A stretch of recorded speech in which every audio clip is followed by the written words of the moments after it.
जय हिंद दोस्तों। पिछले कुछ दिनों में यूरोप और अमेरिका दोनों ने भारत के साथ प्रॉक्सी कार्ड खेलने की कोशिश की, भारत को निशाना बनाने की कोशिश की और अब आज भारत के मिनिस्ट्री ऑफ एक्सटर्नल अफेयर्स ने उनको जवाब दे दिया और आज नेपाल को भी जवाब दे दिया गया है। और आज ही के दिन बलेन शाह जो नेपाल के प्राइम मिनिस्टर है, उनके राइट हैंड मैन दिल्ली पहुंच गए बीजेपी के हेडक्वार्टर्स में और जयशंकर जी से भी आज उनकी मीटिंग हुई। और इन सब के बीच में डोनाल्ड ट्रंप ने नेतान्याहू को पागल बोल दिया। जी हां, RUF क्रेजी ऐसा बोल दिया और डांट दिया लेबनान के ऊपर हमला करने के लिए। ऐसा एक खबर इस समय सामने आया है, लेकिन इसके पीछे बहुत ही खतरनाक गेम है अमेरिका और इजराइल का इस रीजन को लेके। ईरान ने टॉक से पुल आउट कर लिया है, यहां पे कोलैप्स हो चुका है, भयंकर चीजें होने वाली हैं ऐसा लग रहा है, क्योंकि भारत ने भी, हमारी सरकार ने आज एक रिपोर्ट सामने आई है ब्लूमबर्ग की तरफ से कि $12 बिलियन का गोल्ड रिजर्व सोना बेच दिया है सरकार ने। जी हां, ऐसा आज एक खुलासा हुआ है, इसके ऊपर भी आज हम बात करेंगे। लेकिन दाऊद इब्राहिम जो हैं पाकिस्तान के अंदर, वो धुरंधर मूवी को देखने के बाद उसको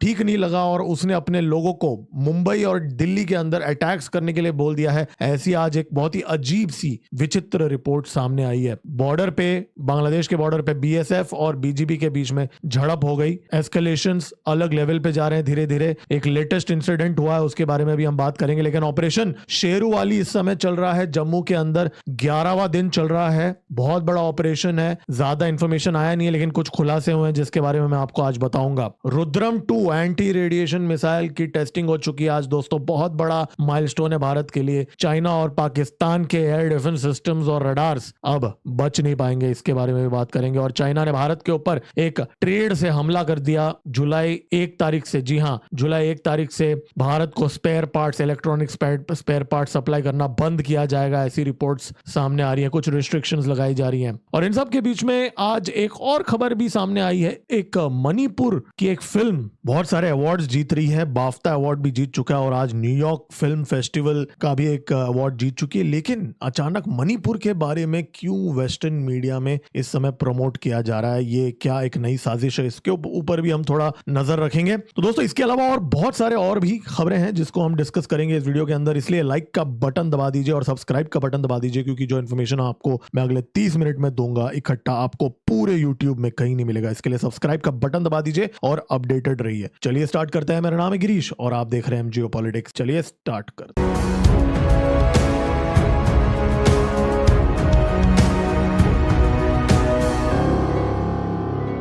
देखिए, सबसे पहले मिनिस्ट्री ऑफ एक्सटर्नल अफेयर्स ने आज यूरोपियन यूनियन को झाड़ दिया। रणधीर जायसवाल जी ने कहा, जब उनको पूछा गया था क्वेश्चन के यूरोपियन यूनियन और पाकिस्तान के बीच में जो जॉइंट स्टेटमेंट हुई, उसके अंदर जम्मू एंड कश्मीर का रेजोल्यूशन यूनाइटेड नेशंस का जो लॉ है उसके तहत, इंटरनेशनल लॉ के तहत सॉल्व किया जाना चाहिए, ऐसा उस स्टेटमेंट में लिखा था। तो भारत ने इसका रिस्पॉन्स दे दिया। ये कहा कि भाई यूरोप का इसमें कोई लोकल स्टैंडिंग ही नहीं है, कोई उनका लेना देना नहीं है, ये इंटरनल मैटर है और जम्मू एंड कश्मीर जो है भारत का अभिन्न अंग है, हमेशा से ही रहा है। और ये जो थर्ड पार्टी है, गंदी हरकत जो काजा कालाज ने किया है पाकिस्तान में जाके, उसको आज जवाब दे दिया कि कोई थर्ड पार्टी का कोई इसके अंदर कोई लेना देना नहीं है। और रणधीर जायसवाल जी ने यह भी कह दिया कि 98% भारत और नेपाल का भी जो बाउंड्री है वो पूरी तरीके से डिमार्केटेड है, खाली 1-2% का कुछ है, तो उसको भी क्लैरिफाई कर दिया आज। लेकिन सबसे मेन चीज, अमेरिका को भी आज भारत ने जवाब दे दिया। MEA ने आज ये कहा, जब उनसे पूछा गया था कि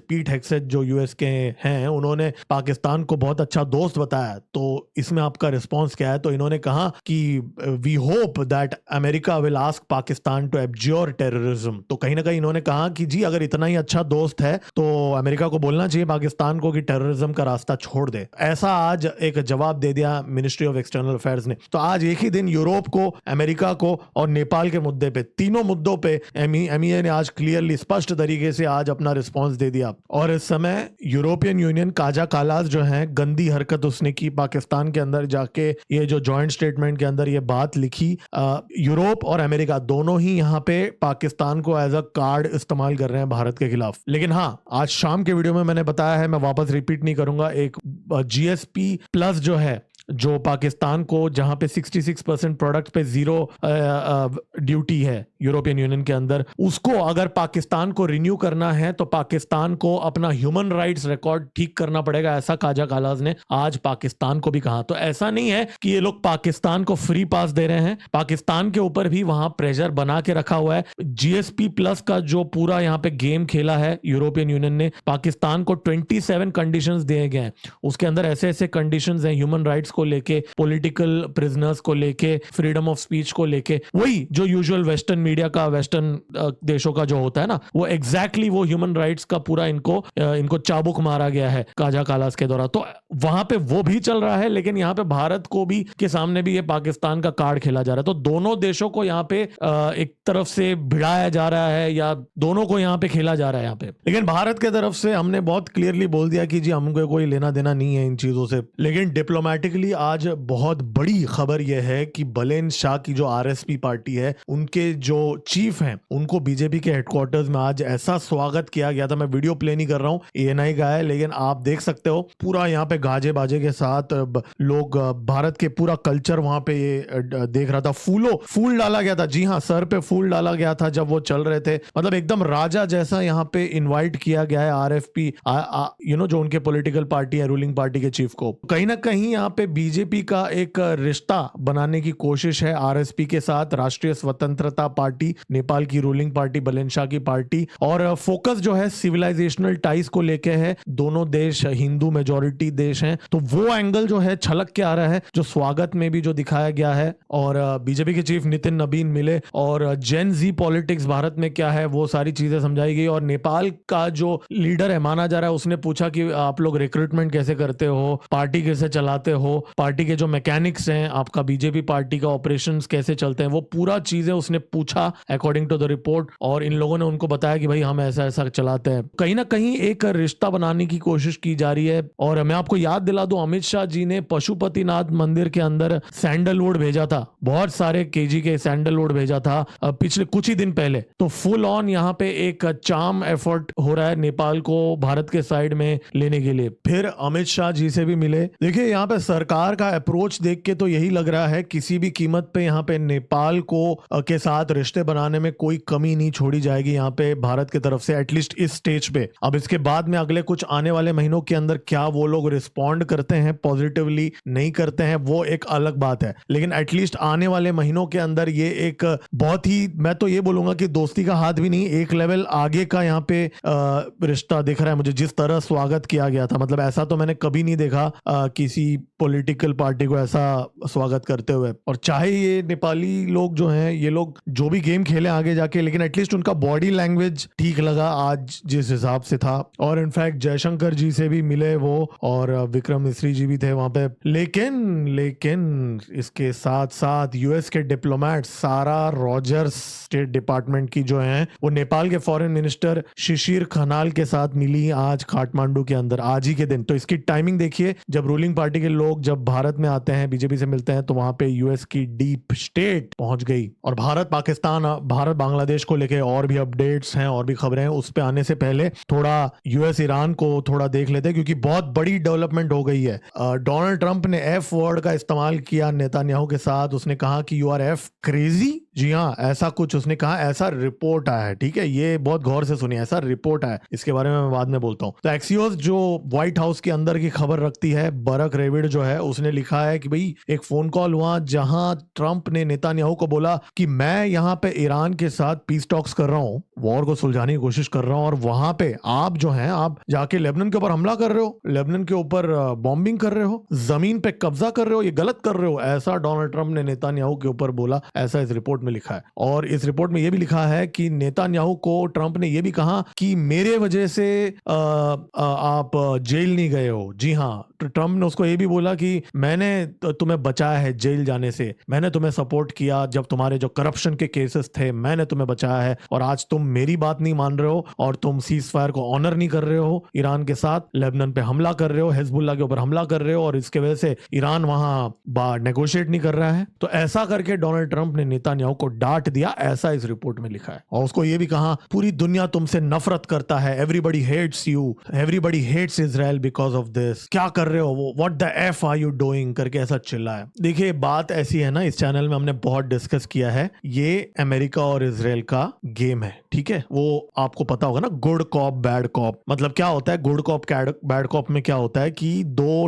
लोग अगर एक टीम में काम कर रहे हैं और किसी को ठोक रहे हैं, तो एक बंदा ठोकता है और दूसरा बंदा बोलता है अरे यार क्या कर रहा है यार, बेचारे को क्यों ठोक रहा है यार, उसको डांटने का नाटक करता है। क्यों? क्योंकि वो सामने वाला जब ये आरोप ना लगा पाए कि आप लोग दोनों मिलके मुझे ठोक रहे हो। इसलिए क्या होता है कि जब दो लोग लड़ते रहते हैं ना, तो एक बंदा बोलता है कि नहीं जी, एक गुड कॉप बनता है, दूसरा बैड कॉप बनता है। तो कुछ ऐसी ही चीज है और कुछ नहीं। ये सेम चीज हमने बाइडेन एडमिनिस्ट्रेशन के साथ भी देखा था। जब गाजा को साफ किया जा रहा था, फ्लैटन किया जा रहा था, उस टाइम पे क्या खबर आ रही थी कि बाइडेन ने डांटा नेतान्याहू को, बाइडेन ने ये बोल दिया, बाइडेन ने वो बोल दिया नेतान्याहू को। क्या हुआ? क्या हुआ? पिछले 2 साल में पूरा 80% गाजा को साफ कर दिया गया, ठीक है। और अगर इतना ही बाइडेन नाराज होता, इतना ही अमेरिका नाराज होता, तो आपको लगता है अमेरिका अगर नाराज होता तो ये होने देता? थोड़ा सोचने वाली बात है। देखिए, जो दिखाया जाता है वो होता नहीं है और जो होता है वो दिखाया नहीं जाता। ये पूरा गेम है। क्यों गेम खेला जा रहा है? क्योंकि इस समय इजराइल जो है, देखिए मैं यहाँ पे, हम लोग यहाँ पे इजराइल को सपोर्ट करते हैं यार, भारत में किसी की तरफदारी नहीं ले रहा हूं मैं। अगेन आप लोग ये मत बोल, मैं जो न्यूट्रल होके देख रहा हूं हो क्या रहा है यहाँ पे। इजराइल जो है वो क्या कर रहा है, जमीन पे कब्जा कर रहा है लेबनान के। अब आप देखिए, ये लितानी रिवर है, ये इजराइल है। तो ये जो लाल वाला जो आप देख रहे हो, मैं आपको दिखा रहा हूं यहाँ पे, ये देखिए, ये जो लाल वाला जो है, ये इजरायली ऑक्यूपेशन है। देखिए जो है सच है वो है, ये ऑक्यूपेशन है बॉस, ठीक है। तो ये पूरा ऑक्यूपेशन किया है इन्होंने, और ये area occupied by Israel north of Litani river, ये जो एरिया है ये अभी इन्होंने ऑक्युपाई किया। और ये लितानी रिवर को अब क्रॉस कर लिया है लेबनान में, ठीक है। जहरानी रिवर तक पहुंच चुके हैं, मार्च कर रहे हैं, मतलब बेसिकली पहुंच नहीं गए, मार्च कर रहे हैं वहां के ट्रूप, फाइटिंग चल रहा है यहाँ पे। और इजराइल बोल रहा है ये पूरा जमीन हमको चाहिए, ठीक है। और लेकिन देखिए बात यहाँ पे ये है कि हिजबुल्लाह भी पीछे नहीं हटा। वो क्या कर रहा है, कंटिन्यूअसली रॉकेट्स दाग रहा है। मैंने आपको बताया था इस चैनल में, पिछले एक हफ्ते के अंदर हजारों रॉकेट्स दागे हैं हिजबुल्लाह ने। इस लेवल पे हिजबुल्लाह ने ठोका है कि मैं न्यूयॉर्क टाइम्स का एक आर्टिकल देख रहा था, और इनफैक्ट इजरायली मीडिया भी मैं देख रहा था। Cheap, deadly and hard to spot Hezbollah drones create urgent security threat for Israel. मतलब सस्ते छोटे छोटे ड्रोन्स, पहले भी बोला, मैं रिपीट नहीं करूंगा, इस चैनल में हमें बहुत बार बात किया है। छोटे छोटे हिजबुल्लाह के ड्रोन्स आके इजराइल के एरो एयर डिफेंस सिस्टम और जो भी उनके बाकी एयर डिफेंस सिस्टम को, आयरन डोम को हिट कर रहे हैं। बहुत बड़ा नुकसान हो रहा है इजराइल को, और इजराइल ने बोला अब बहुत हो गया है बॉस, अब हम ठोकेंगे। ऐसा बोल के फिर इजराइल ये लोग आगे बढ़ गए, और अब उसी बहाने थोड़ा बहुत जमीन भी ले लिया उन्होंने, आगे बढ़ गए। और हिजबुल्लाह रुका नहीं है, हिजबुल्लाह भी वहां से पूरी तरीके से वहां पे अटैक कर रहा है। तो इजराइल कहीं ना कहीं, देखिए यहाँ पे इजराइल के पास कोई और ऑप्शन नहीं है अभी। और क्या ऑप्शन है? अगर हिजबुल्लाह सामने से ड्रोन्स और मिसाइल्स दाग रहा है, रॉकेट दाग रहा है, तो उनको भी ठोकना पड़ेगा। हालांकि अब ऐसा खबर आया है कि लेबनीज ऑफिशियल ने बोला है कि हिजबुल्लाह सीजफायर के लिए तैयार है। तो अभी देखते हैं क्या होता है। इस चैनल में हम बारीकी से रोज ट्रैक करते हैं इन चीजों को, तो इसलिए सब्सक्राइब का बटन दबा दीजिए और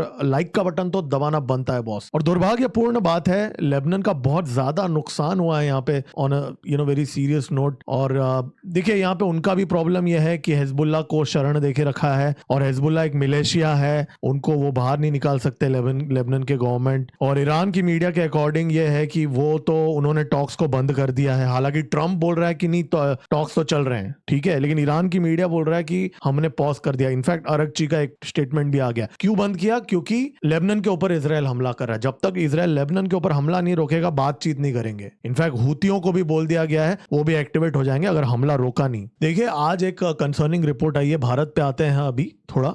कंसर्निंग रिपोर्ट आया कि रिजर्व बैंक ऑफ इंडिया ने, अब ये ब्लूमबर्ग की रिपोर्ट है, इसको सरकार ने अभी डिनाई नहीं किया है इस वीडियो के रिकॉर्डिंग के टाइम पे, ठीक है। तो यहां लिखा हुआ है कि $12 बिलियन का भारत ने, हमारी सरकार ने सोना बेच दिया है पिछले 2 हफ्तों में। $12 बिलियन मई 22 से लेके आज 2 जून तक, ये वीडियो के रिकॉर्डिंग के टाइम पे, मतलब 2 हफ्तों के अंदर। और ये क्यों बेचा है? ताकि जो हमारी फॉरेक्स रिजर्व्स के ऊपर जो प्रेशर बिल्ड हो रहा है ईरान वॉर को ले चलते हुए, जो तेल की कीमत बढ़ चुकी है, गोल्ड का प्राइस भी अब बढ़ रहा है, तो इसलिए ये गोल्ड बेच दिया गया है ताकि अच्छे दाम मिले। मतलब अप्रोक्सीमेटली माना जा रहा है 150 मेट्रिक टन सोना बेच दिया गया है। हमारे पास 880 टन है। आरबीआई के पास बोल रहा हूँ, भारत के पास तो बहुत है, 30,000 है, उस पे तो हम आते हैं, लेकिन आरबीआई के पास ऑफिशियली जो 880 है उसमें से 150 अभी बेच दिया गया है, 18 to 17% according to the report. अब ये रिपोर्ट की एक्यूरेसी हमें देखना पड़ेगा, ब्लूमबर्ग का रिपोर्ट है। अब बहुत लोग ये बोलने लगे इससे अच्छा तो यूएस की ट्रेजरी बेच दो,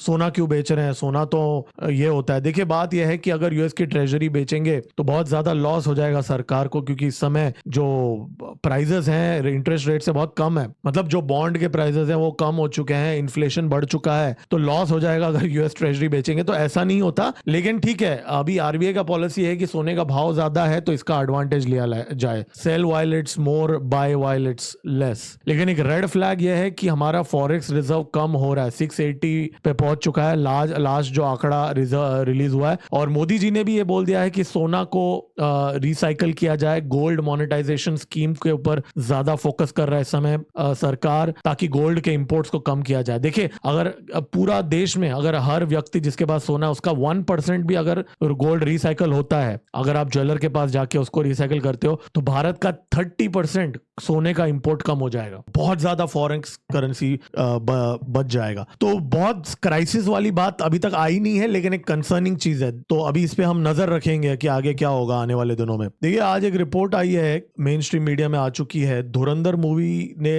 दाऊद इब्राहिम को बहुत ही दुख पहुंचाया है, गुस्सा पहुंचाया है कि मेरे को ऐसा दिखाया गया कि मेरे को तो मैं लेटा हुआ हूं, मेरी हालत खराब है। तो वो गुस्से में उसने अभी मुंबई के अंदर और दिल्ली के अंदर अटैक्स करने के लिए बोला है अपने लोगों को। जी हाँ, ऐसा एक आज रिपोर्ट आया है। अब उस काम के लिए मुन्ना जिंगाड़ा नाम के एक दाऊद इब्राहिम का राइट हैंड माना जा रहा है, कराची के अंदर है, वहां पे सैयद हुसैन नाम से जाना जाता है। ये जोगेश्वरी मुंबई का है, ये बेसिकली वहां पे मुंबई के इलाके का है, काफी सालों से पाकिस्तान में रह रहा है। तो इसको अभी बोला गया है कि भारत के nuclear facilities, power plants, railway station, इन सब में शूट आउट करा दो और हड़कंप मचा दो भारत के अंदर, ताकि एक एहसास जताया जाए कि इस समय डी कंपनी जो है वो एक्टिव है। जी हाँ, आई मीन बहुत ही अजीब सी खबर है कि एक मूवी इतना इनसिक्योर बनाया जा सकता है एक डॉन को। लेकिन देखिए सोचने वाली बात यह भी है कि कहीं ना कहीं जो मूवी थी धुरंधर, कहीं ना कहीं भारत के अंदर करोड़ों लोगों ने देखा है, राइट। तो अगर लोगों के मन के अंदर डर बना के रखना है तो जो डॉन लोग होते हैं उनको अपना आतंक बना के रखना होता है। तो ये उतना अनबिलीवेबल भी नहीं लग रहा है, अगर ये जिंदा है तो क्यों उसको ये चीज लगी।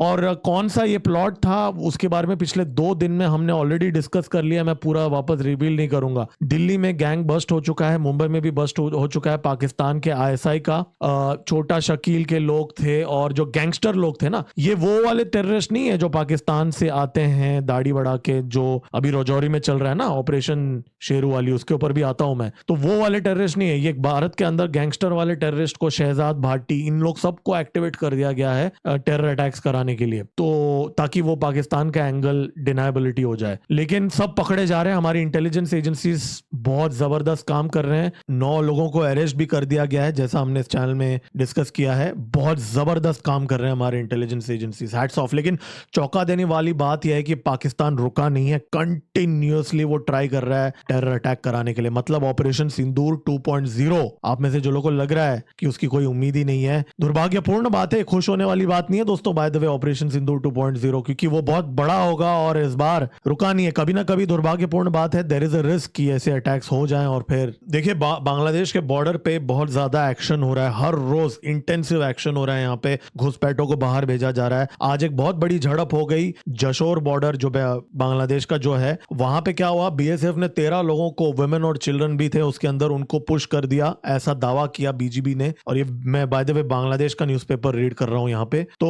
उनका ये दावा है कि बीएसएफ ने रात को नो मैन्स लैंड में पुश कर दिया और फिर उसके बाद में ये जो 13 लोग हैं उनको बीजीबी वालों ने आने नहीं दिया और नो मैन्स लैंड में इस समय डेरा डाल के बैठे हुए हैं ये 13 लोग, और भारत वापस नहीं ले रहा है, बीएसएफ वापस नहीं ले रहा है और बीजीबी भी नहीं ले रहा है, और ये लोग बीच में जमीन खेती के अंदर यहाँ पे नो मैन्स लैंड में है। तो ये जो पूरा है नॉर्थ 24 परगानाज में जयंतीपुर बॉर्डर एरिया के अंदर ये घटना हुई और बेनापोल फ्रंटियर में, और फिर फ्लैग मीटिंग हुई, कोई डिसीजन नहीं हुआ। और मैं आपको याद दिला दूं, इस समय भारत और बांग्लादेश के बीच में बॉर्डर टॉक्स होने वाले हैं बहुत जल्द। जी हाँ, 8 जून से लेके 11 जून तक, हमने कल डिस्कस किया था, ये बात रिपीट नहीं करूंगा। तो इसके अंदर बहुत सारी चीजें एजेंडा के अंदर है, यही सारी चीजें हैं। और मैं आपको एक छोटा सा आंकड़ा एक दे देता हूं कि अभी क्या हो रहा है कि एमईए ने कहा है कि 2000 से कुछ 2500 के आसपास रिपैट्रिएशन एप्लीकेशन बांग्लादेश के डेस्क पे है, वो वापस नहीं ले रहे हैं। ये लीगल रूट की बात कर रहा हूं। अगर बांग्लादेश ऐसा हैरेस करता है, वापस वापस लेता नहीं है तो भारत के पास कोई और ऑप्शन नहीं है, पुश इन करना ही पड़ेगा। इस बात के ऊपर डिस्कशंस होगा भारत और बांग्लादेश के बीच में। कुछ तो बड़ा यहाँ होने वाला है, क्योंकि अभी आप सोचे 3 से 4 करोड़ लोगों को हमें खाली करना है। कैसे करेंगे जब 2000 एप्लीकेशन को भी बांग्लादेश प्रोसेस नहीं कर रहा है? इसका मतलब कुछ ऐसी चीजें करने पड़ेंगी जो बांग्लादेश को अच्छा नहीं लगेगा, उसके लिए जोर लगाना पड़ेगा। इस चीज को हम इस चैनल में ट्रैक करेंगे और सब्सक्राइब का बटन दबा दीजिए, आप अपडेटेड रहेंगे। देखिए, इस समय ऑपरेशन शेरूवाली चल रहा है राजौरी डिस्ट्रिक्ट में। इसके बारे में मीडिया में बहुत ज्यादा बात नहीं हो रहा है, लेकिन 11 दिन से ये ऑपरेशन चल रहा है। वो बात क्यों नहीं हो रही है ये आपको पता होगा, क्योंकि ये ऑन गोइंग ऑपरेशन है। इसके बारे में कोई नहीं बता रहा है, टाइट लिप्ड है कि इस समय क्या चल रहा है। बहुत सारे बॉम्ब ब्लास्ट सुनाई दे रहे हैं राजौरी डिस्ट्रिक्ट के अंदर। बहुत बड़ा ऑपरेशन है माना जा रहा है। बहुत सारे टेररिस्ट यहाँ पे इस समय एंगेज कर रहे हैं इंडियन फोर्सेस के साथ। देखिए, यहाँ पे माना जा रहा है 3 से 4 टेररिस्ट हैं लश्कर तैयबा के, और व्हाइट नाइट कोर जो है इंडियन आर्मी के, वो लीड कर रहे हैं इस समय। जम्मू एंड कश्मीर पुलिस भी इन्वॉल्व है, सीआरपीएफ भी इन्वॉल्व है, पैरा स्पेशल फोर्सेस को भी इन्वॉल्व किया गया है। लकीली अभी तक कोई मेजर कोई कैजुअलिटी नहीं हुआ है भारत के तरफ से, लेकिन हाँ, एक चूहे को गोली लगी है गंभीर रूप से। एक चूहा घायल है। चूहा मतलब ये जो टेररिस्ट जो हैं वो घायल है यहाँ पे। और इस समय क्या चल रहा है देखिए, मैं आपको यहाँ पे, ये बहुत यूनिक प्रॉब्लम है यहाँ पे। देखिए, पीर पंजाल रेंज के अंदर ना बहुत सारे नेचुरल केव्स हैं, और जो दोरीमल गंभीर मुगलान बेल्ट जो है उसके अंदर धोक्स होते हैं। धोक्स क्या होता है? जो मड और स्टोन के शेल्टर्स बनाए जाते हैं। जो गुजर और बकरवाल हर्डर्स जो होते हैं वो ये मड के शेल्टर्स बनाते हैं, और बहुत सारे नेचुरल लाइमस्टोन केव्स जैसे भी होते हैं वहां पे। तो ये टेररिस्ट वहां घुसे होते हैं, और इतने सारे पेड़ होते हैं कि जो थर्मल इमेजिंग वाले ड्रोन्स होते हैं वो भी आइडेंटिफाई नहीं कर पाते। तो इसलिए यहाँ पे इस समय बहुत स्लो चल रहे हैं ऑपरेशन, लेकिन ग्रेनेड लॉन्चर्स और रॉकेट लॉन्चर्स का इस्तेमाल किया जा रहा है इस समय। तो पूरा धड़ाधड़ केव्स को डिस्ट्रॉय किया जा रहा है, और बहुत सारी आवाजें वगैरह लोगों को, पब्लिक को सुनाई दे रहा है उस एरिया के अंदर। मेजर ऑपरेशन है। अभी मैं इसके आगे ज्यादा बात नहीं करूंगा, जब ये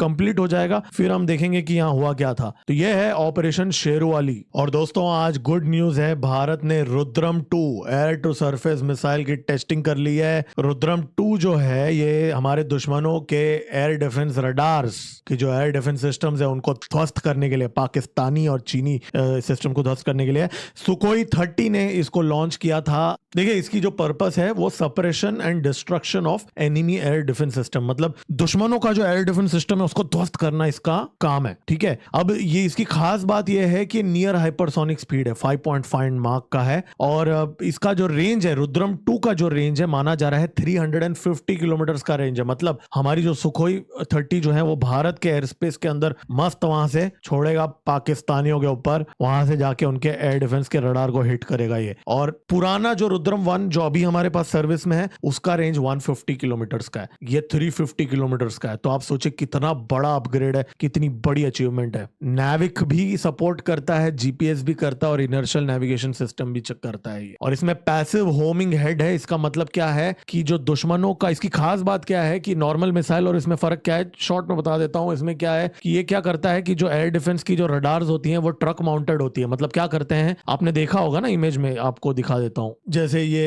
एक एयर डिफेंस रडार है जिसको हम जब चाहे ध्वस्त कर सकते हैं, राइट। तो ये जो रडार है, अब पहले क्या हुआ था कि 150 का रेंज था, तो हमारे फाइटर जेट को एनिमी एयर स्पेस में हालांकि जाने की जरूरत नहीं है, लेकिन बहुत केसेस में जरूरत पड़ती भी है। अब क्या है कि 350 किलोमीटर का रेंज है, तो ऐसे इसको, ये ट्रक माउंटेड होते हैं ना, तो ये कहीं पे भी चले जाते हैं, तो बहुत क्विक रिएक्शन टाइम चाहिए। तो ये मिसाइल जो है वो इस चीज के लिए बहुत ज्यादा काबिल है। ये specially suppression of enemy air defence के लिए ही बनाया गया है। और आप बोलोगे ये तो बाकी मिसाइल में क्यों नहीं है टेक्नोलॉजी? वेल, बहुत एक्सपेंसिव चीज है ये, और दूसरा एरोडायनामिक्स और बहुत सारी चीजें होती हैं। एक्सप्लोसिव फिट भी तो करना है ना, सब मिसाइल में फिट नहीं हो सकता। वैसे एयरफोर्स की बात चल रही है तो एक खबर बता दूं कि इंडियन एयरफोर्स के चीफ फ्रांस में है इस समय। जी हाँ, 4 दिन के ट्रिप में है। राफेल का डील प्रोग्रेस हो रहा है इस समय, फास्ट ट्रैक हो रहा है। देखिए, चाइना की एक गंदी चाल है जिसके बारे में हमने इस चैनल में पिछले हफ्ते भी डिस्कस किया था। आज एक और भी रिपोर्ट आई है, कुछ अपडेटेड इन्फॉर्मेशन भी आई है। मैं आपको याद दिला दूं,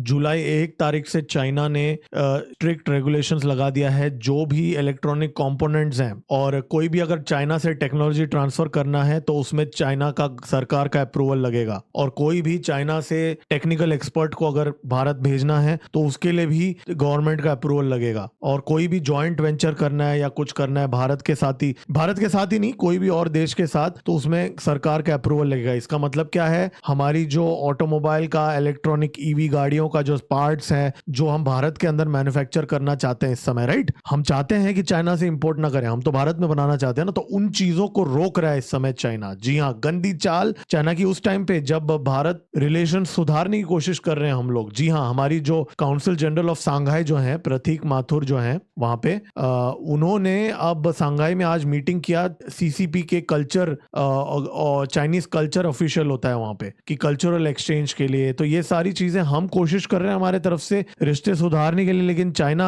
हमेशा की तरह डबल गेम खेल रहा है। और आपको याद दिला दूं, कुछ ही दिन पहले हमारा working mechanism for consultation and coordination की मीटिंग हुई 35th बॉर्डर को लेके, तो उसमें बताया गया कि जी बहुत अच्छे तरीके से प्रोग्रेस चल रहा है। जी हाँ, पब्लिकली बताया गया। लेकिन अब जो विजय गोखले जी हैं, फॉर्मर फॉरेन सेक्रेटरी, उनकी एक बुक लॉन्च हुई है, चाइनाज वॉर्स, उसमें अभी यही हफ्ते की बात है, उन्होंने बोला है कि चाइना वापस एस्केलेट करेगा भारत के साथ। अब ये बात विजय गोखले जी अगर ये बात बोल रहे हैं तो इसमें आपको वजन है, फॉर्मर सेक्रेटरी रह चुके हैं, और इन्होंने लॉजिक से बोला है। इसके ऊपर मैं डेडिकेटेडली कभी बात करते हैं, ये डेली अपडेट वाला वीडियो है, इस पे ज्यादा डिटेल में इसमें नहीं जाऊंगा। बेसिकली इन्होंने कहने की कोशिश ये की है कि भारत को अब तुरंत फटाफट अपनी मिलिट्री कैपेबिलिटी, इकोनॉमिक और डिप्लोमेटिक डिटरेंस बनाना चाहिए, चाइना को वापस बॉर्डर पे स्टेटस क्वो चेंज करने को रोकने के लिए। उन्होंने इस बुक में बेसिकली ये लिखा है, अब इसी हफ्ते लॉन्च हुआ है, उन्होंने ये लिखा है, इनफैक्ट चाइना ने रिस्पॉन्ड भी किया, उनके एनालिस्ट ने इसको,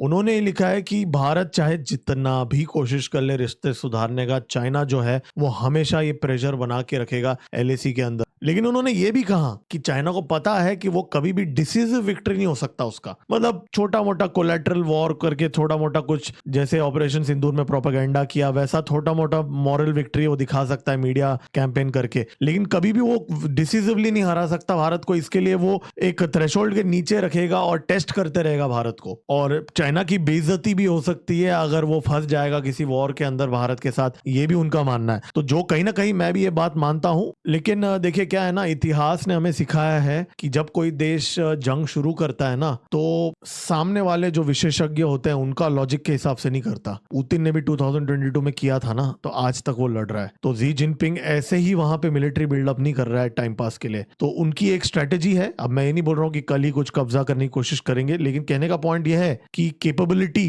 को इंटेंट, मतलब अगर कैपेबिलिटी डेवलप करे चाइना तो उसकी इंटेंट बदलने में ज्यादा समय नहीं लगता, और इंटेंट तो दिखाई दिया ना आप लोगों का स्पेयर पार्ट्स बंद कर रहा है चाइना, राइट। तो और क्या चाहिए सिग्नल आपको। और ये भी एक कारण है कि भारत अपने रिलेशंस, हमारी सरकार अभी रिलेशंस अमेरिका के साथ बना रही है, क्योंकि कहीं ना कहीं ये एक अंडरस्टैंडिंग है कि a conflict is inevitable at some point of time, मतलब आज नहीं तो कभी और अभी तो बांग्लादेश का फ्रंट भी ओपन हो रहा है, राइट। आई मीन मैं ये नहीं बोल रहा हूँ कि सही है या गलत है, मैं जो दिख रहा है वो आप लोगों को बता रहा हूँ। देखिए एक और खबर है, इंटरेस्टिंग खबर है, मैंने सोचा ये भी मैं आज इंक्लूड करूं, आप लोगों के साथ शेयर करूं। एक फिल्म बनी है, मणिपुर की एक फिल्म है, मणिपुरी फिल्म है, बूंग नाम की एक फिल्म है, हालांकि मैंने देखा नहीं है। इसने न्यूयॉर्क इंडियन फिल्म फेस्टिवल में 3 अवार्ड जीते हैं और बाफ्ता अवार्ड जीता है। बाफ्ता अवार्ड बहुत बड़ा होता है, ठीक है। और फरहान अख्तर ने इसको प्रोड्यूस किया है, और ऑलरेडी इसने बाफ्ता अवार्ड जीत लिया है। British academy film and television award होता है, चिल्ड्रंस एंड फैमिली फिल्म, और फिर अब न्यूयॉर्क फिल्म फेस्टिवल में जीता है, और अब आगे माना जा रहा है एकेडमी अवार्ड्स और बहुत सारे और अवार्ड्स में इसको भेजा जा रहा है। मणिपुर में शूट किया गया है। अब देखिए ये चीज कैसा है ना, क्या होता है ना कि अब वेस्टर्न मीडिया के अंदर मणिपुर के बारे में बात किया जाएगा। मैंने इसके रिव्यूज वगैरह कुछ पढ़े, हालांकि जैसे मैंने कहा मैंने देखा नहीं है, जैसे मैंने द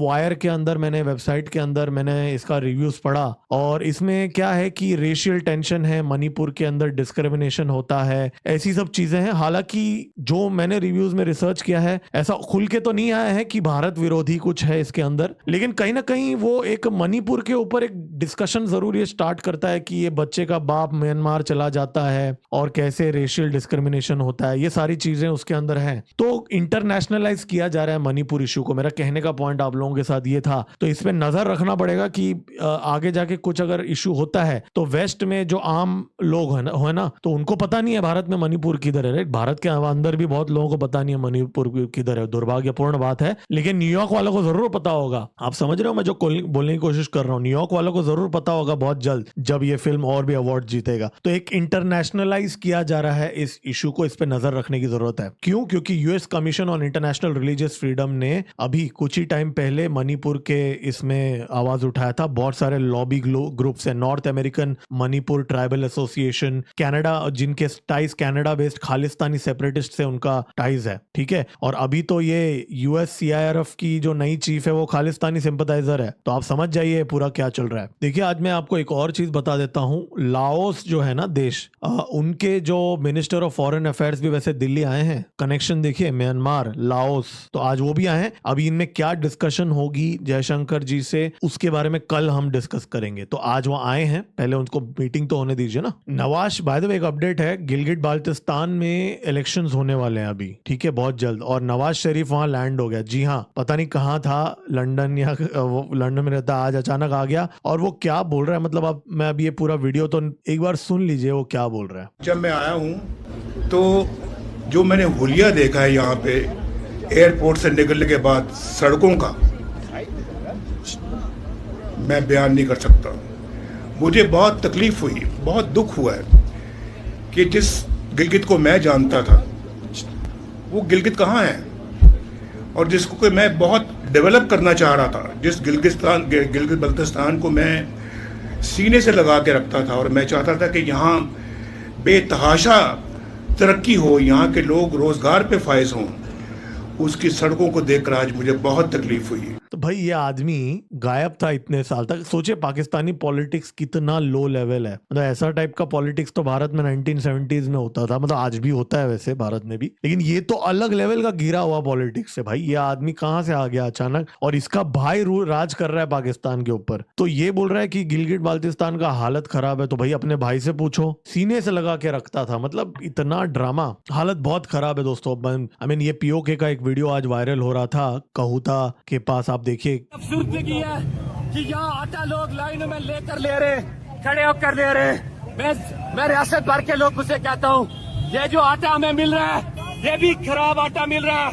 ये भी हमें बिल्कुल थर्ड क्लास आटा मिल रहा है। हमारे लोग पैसे, तो आटे के लिए लाइन है, लोग बहुत सारे किलोमीटर दूर से यहाँ आ रहे हैं आटे के लिए, और खराब क्वालिटी का आटा मिल रहा है। ये तो हालत है पीओके का। चलो जी, बहुत हो गई सीरियस बातें, अब समय है कॉमेडी टाइम का। और कॉमेडी माने पाकिस्तान। तो भाई आज कौन सा क्लिप है, ये ना one of the most funny clips है जो मैंने आज तक देखा है। वन ऑफ द मतलब टॉप लेवल का क्लिप है। आप बस सुन लीजिए, बिना हंसे आप रह नहीं सकते, मेरा चैलेंज है। आप बस सुन लीजिए ये क्या बोल रहा है आदमी, ये पाकिस्तानी। हमें तो अब एटम बम अपने 10 टॉप कंट्री को देना चाहिए।